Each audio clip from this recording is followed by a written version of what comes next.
what are the set of things that people should take care of from day one? All right. So first thing that comes into my mind when I talk for especially your POD niche is GST registration.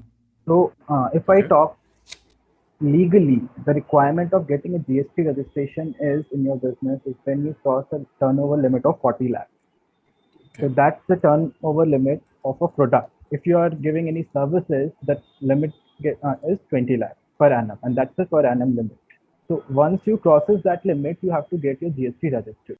This turnover gets reduced to 20 lakhs if you are in a service industry. Basically, if you are giving out services, you have to get registered under GST if your turnover is more than 20 lakhs per annum. And if you are into a product, your turnover limit is 40 lakhs. Okay. So up to 40 lakhs, you don't need to get GST registered. But now if I talk about your POD niche itself, so what happens is for this business, especially, you need to run Facebook ads.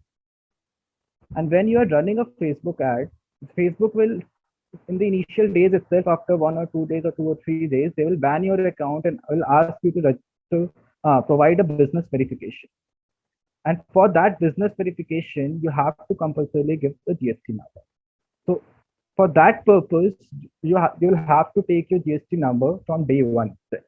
It's not a legal requirement, but in your case, it's a requirement by Facebook through which you run your business. So that's one thing.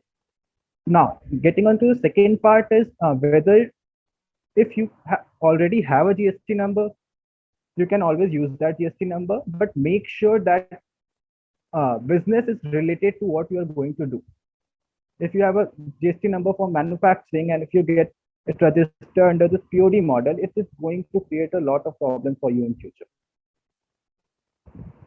So that's one thing. Okay. From day one, you need to have your GST number sorted. Other than that, I don't really see any mandatory registration that has to be done on day one. But that again depends on your kind of business you again that depends on the type of business you want to start with. Basically, type of entity you want to start with. Be it's a sole proprietorship or a private limited company or a partnership.